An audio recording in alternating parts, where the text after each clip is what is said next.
পাচ্ছেন এখানে আমি অনেকগুলো শুটকি নিয়েছি, তো এগুলো আজকে আমি পেঁয়াজ দিয়ে বোনা করবো। এগুলো অনেক জাতের শুটকি রয়েছে, প্রায় 3-4 রকমের মাছের শুটকি এখানে। এগুলো নেত্রকোনা থেকে নিয়ে আসছে আমার জন্য, যদি আমি শুটকিটা পছন্দ করি। দেখতে পাচ্ছেন অনেক রকমের মাছ কিন্তু এখানে, জানি না কেমন হবে রান্না করলে।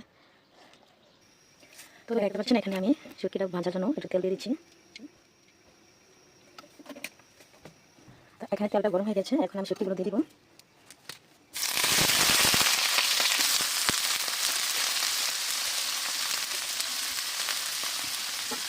তো তেলে এগুলো দেওয়ার সময় একটু সাবধানে দিবেন, যেহেতু এটা পানির সাথে দিয়ে রাখছি, এই কারণে তো তেল কিন্তু ছিটে চলে ডাইরেক্ট করতে পারে। তো এখানে একটু লবণ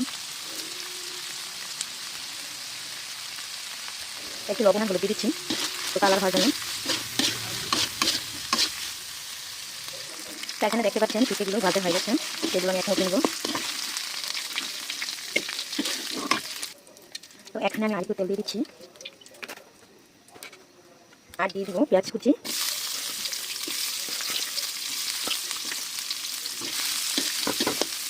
তো এগুলোকে আমি একটু ভালো করে ভেজে নেব, আর একটু লবণ দিয়ে দিচ্ছি।